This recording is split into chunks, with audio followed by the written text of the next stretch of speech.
वाराणसी से बड़ी खबर सामने आ रही है। चौबेपुर थाना क्षेत्र की एक नाबालिग लड़की के लापता होने के मामले में दर्ज अपहरण और दुष्कर्म के मुकदमे को लेकर नया विवाद खड़ा हो गया है। शिकायतकर्ता दुईजा देवी ने पुलिस कमिश्नर को प्रार्थना पत्र देकर आरोप लगाया है कि यह पूरा मामला जमीन विवाद के चलते रची गई साजिश है। दुईजा देवी का दावा है कि जमीन विवाद के कारण उनके परिवार और अन्य पक्ष के बीच पहले से विवाद चल रहा था और अब उनके नाबालिग पोते को इस मामले में फंसाने की कोशिश की जा रही है।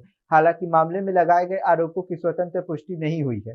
वहीं पुलिस कमिश्नर ने कहा है कि पूरे प्रकरण की निष्पक्ष जांच और उचित कार्रवाई की जाएगी। फिलहाल मामले की जांच जारी है और सभी पहलुओं को ध्यान में रखकर पड़ताल की जा रही है। देखिए हमारे सहयोगी विश्वनाथ प्रताप सिंह की यह खास रिपोर्ट। 26 को पुलिस स्टेशन चौबेपुर पर एक मुकदमा अपराध संख्या 267/26 पंजीकृत हुआ, जिसमें एक नाबालिग बच्ची के अपहरण की सूचना थी।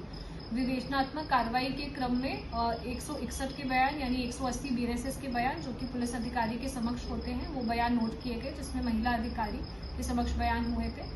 इसके अलावा जो बच्ची है उसका मेडिकल किया जा चुका है और आज 183 BNSS की कार्रवाई के लिए बच्ची को कोर्ट ले जाया गया था बयान हेतु, परंतु किसी कारणवश वो बयान नहीं हो पाए। कल मजिस्ट्रेट के सामने बच्ची के बयान होंगे, क्योंकि जो 180 का बयान है उसमें कुछ स्थिति स्पष्ट नहीं हो पा रही है, इसलिए कल जब मजिस्ट्रेट के सामने 183 के बयान होंगे उसके बाद तमामी विवेचनात्मक कार्रवाई की जाएगी।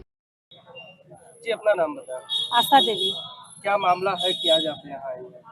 यही जमीन के विवाद में हम लोग के घर के पति के और लड़की को फंसाया गया, इसीलिए आए हैं। हम लोग को न्याय होना चाहिए। कब की घटना है ये? काली का घटना मतलब हम लोग के घर के पति के बच्चन को उठा के ले गए हैं। कौन सा थाना अंतर्गत है? चौबेपुर। क्या आप गई थी वहाँ? हाँ। क्या बोले? कोई सुनवाई नहीं हुआ है। कह रहे हैं कि लड़की के बयान के ऊपर निर्भर है, वो नाबालिग है, वो जो बयान देगी वो होगा। तो आज आप कमिश्नर साहब के यहाँ आई हैं, क्या बोले? कमिश्नर साहब भी कह रहे हैं कि न्याय होगा, देखेंगे। लड़की के बयान के ऊपर होगा। लड़की तो भले की माँ कह रही है, तो कह रहे हैं कि माँ साथ में तो बयान देगी नहीं, जो लड़की बयान देगी वही होगा। हम न्याय नहीं करेंगे। अरे बढ़िया। हाँ, अपना नाम बताइए। आशा देवी। क्या है पूरा मामला कि आज आप थाने पे आई हैं? पूरा मामला यही है कि चंदा देवी का लड़की मतलब गुमशुदा हो गई। कहाँ हुई हम लोग को कोई पता नहीं है, कोई पता नहीं है। जब थाने से पुलिस गई हम लोग के घर, तो हम लोग को पता चला कि उसकी लड़की गायब हुई है, जो कुछ भी हुई है। तो जो भी कानूनी कार्रवाई किया गया, उसकी लड़की मिली, तो वो अपना जो भी वहाँ कानूनी कार्रवाई करके लड़की को घर ले गई। 2 दिन के बाद हमारे पति को, हमारे बगल में परिवार में जेठानी है, उसको नाती को, और एक बहुत घर के दूर पर है चुनाडी का करण और एक राहुल, 4 लोग को अथवा किए। तो इसमें से राहुल को क्यों छोड़ा गया? रोहित को क्यों छोड़ा गया? रोहित है कौन? रोहित तो राजभर है, उसी के घर आना जाना लगा रहता है। जो कुछ भी था, जब बहुत करीबी लगाव था, और उसी को लिखाकर उसको क्यों छोड़ा गया? जब चारों मुस्लिम को यहाँ पर पेशी रहना चाहिए ना। हम लोग को, पति को, लड़कों को तो रात को बैठाया गया बिना दाना पानी को, और हम लोग भी दौड़ रहे हैं, तो उसको क्यों छोड़ा गया है? क्यों बैठाया गया है? इसी चंदा देवी का लड़की लिखाई इसीलिए, लेकिन पुरानी मैटर 10 साल 14 साल पहले से चल रहा है, जमीनी का विवाद है। हमारे चंदा देवी हमारे पति पर भी बहुत पहले छेड़खानी लिखाकर कचहरी में मुकदमा चल रहा है। कितने साल पहले? यही करीब, हाँ, 2010 का मामला। 2010 में? हाँ, 2014 में एक बार फिर उसने छेड़खानी का मुकदमा, कई बार मुकदमा छेड़खानी का हेन तेन बहुत लिखाती है बार, इस बार ज्यादा ही करती है लड़की के, नाबालिग के। हम लोग को कुछ नहीं पता है। हम लोग का इसमें ज्यादा से ज्यादा करदानी राम बाबू का है। राम बाबू का। आपके घर से कब उठाई थी? कितने लोग को उठाई? रात में करीब यही 7 बजे रहा।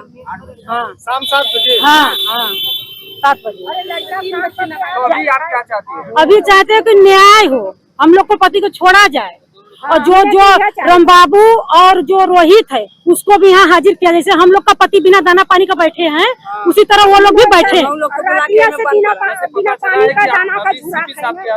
हाँ, गई थी। वो बोले हैं कनिका 440 का क्या मुकदमा होता है, उसी 464 का, उसका बयान के बाद कुछ होगा। हाँ, बयान होने के बाद जो कुछ भी किया जाएगा, वो नाबालिग है।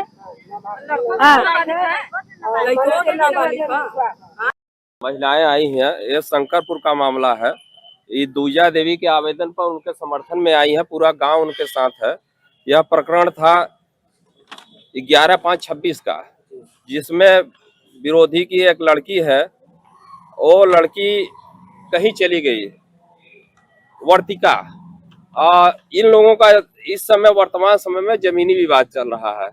जमीनी विवाद की वजह से वर्तिका को अपहरण दिखाकर, जबकि मुकदमा अपराध संख्या 267/26 में अज्ञात में हुआ है, उसमें साजिश ये हुआ है कि पहले से मिली जुली भगत थी कि पहले इसको हटाओ, उसके बाद इनके ऊपर मुकदमा दर्ज कराओ। लड़की को कहीं उन्होंने शिफ्ट किया, फिर लड़की आ गई। अब मुकदमा के अज्ञात मुकदमे में इनके घर के 3 काजू जो नाबालिग है, राजेश और करण को बैठा लिया गया थाने पर। आज भी बैठे हुए हैं। प्राथमिक जो बयान हुआ पुलिस द्वारा, तो उसमें ये आया कि लड़की ने कहा कि हम अकेले गए थे, हम किसी ऐसे लोगों के साथ नहीं गए थे, माँ के व्यवहार गलत था, इसके वजह से हम निकल गए थे। फिर बाद में माँ क्या कही कि माँ ने दबाव डाला, उसके बाद इन तीनों लोगों को उसमें नाम डलवाया। दोनों बयान पुलिस के पास है। पुलिस बिना किसी उच्चाधिकारी के बयान लीक नहीं करना चाहती है। आज ये लोग आए हैं, सीपी साहब ने आश्वासन दिया है कि बच्चों की गिरफ्तारी, थाने पे तो बच्चे बैठे हैं लेकिन उन पर चालान नहीं किया जाएगा जब से 164 न हो जाए। यहाँ महत्वपूर्ण भूमिका ये होती है कि क्या 164 में भी बहका कर बयान दिया जा सकता है। लड़की कितने साल? लड़की 14-15 साल की मानी जा रही है कि लड़की 14-15 साल की है। बयान डिपेंड करेगा कि बयान में बहकाया गया है कि नहीं। पुलिस द्वारा जो सीसीटीवी जो रिकॉर्डिंग के समय बयान लिया गया है, उसको भी उस बयान से जोड़कर ही कार्रवाई किया जाए, केवल बहकाने पर कार्रवाई न किया जाए। इसके पहले भी इन लोगों के बीच मुकदमे चल रहे हैं, जमीन से संबंधित मामले चल रहे हैं, जिसमें पूर्व में भी राजेश को एक बार छेड़खानी का आरोप यही महिला अपनी पुत्री के आधार पर लगवाया था। तो यह एकदम पूरा गलत है, इसमें कोई सच्चाई नहीं है। पुलिस को दोनों बयान रिकॉर्ड कर, जो रिकॉर्डिंग बयान है उसको प्लस न्यायालय के बयान को देखकर ही कार्रवाई करनी चाहिए। निर्दोष है तो उन्हें छोड़ दिया जाना चाहिए, यही मेरा बयान है। बाकी ये पूजा वकील साहब है, ये जी पूजा सिंह एडवोकेट। क्या मामला है? मामला ये है कि जिस दिन लड़की बरामद हुई थी उस दिन हम लोग किसी अन्य मुकदमे में पैरवी के लिए थाने पे मौजूद थे, चौकी पे, चिरेगांव चौकी पे अन्य मुकदमे की पैरवी कर रहे थे, जहाँ पे लड़की आई। लड़की ने स्वतंत्र पूर्वक अपना बयान दिया कि मेरे माँ के व्यवहार की वजह से मैं घर छोड़कर गई हूँ और मैं किसी लड़के के साथ नहीं गई थी, बल्कि मैं अपने एक सहेली जो पांडीपुर में रहती है उसके यहाँ गई थी। इसका बयान भी यही था। बाकी लड़की के सुपुर्द किया गया माँ को। अब माँ के घर जाने के बाद 2 दिन बाद लड़की का बयान कैसे बदला, इस पे हम कोई टीका टिप्पणी नहीं करते हैं। लेकिन ये है कि पुलिस को लड़कों का जो ब्लेम लगा है कि ये लड़के उसका अपहरण किए हैं, इस लड़के ने रेप किया है, 20 दिन तक गैंग रेप हुआ है, उसकी सत्यता से जांच होनी चाहिए। लड़कों का मोबाइल है, उसका रिकॉर्डिंग निकाला जाए, उनके सीडीआर निकाला जाए कि लड़के के लोकेशन कहाँ था और लड़की का लोकेशन कहाँ था। इस प्रकरण पे काम होना चाहिए। और यही निवेदन है कि जो भी बैठे हैं उनका कोई चालान ना हो जब तक कि जांच पूरी सत्य तरीके से ना हो जाए, यही मेरा कहना है। बहादुर, इस प्रकरण में यह भी बताना चाहता हूं कि लड़के जो थे, इनका कहना है कि मेरे घर पे ही थे।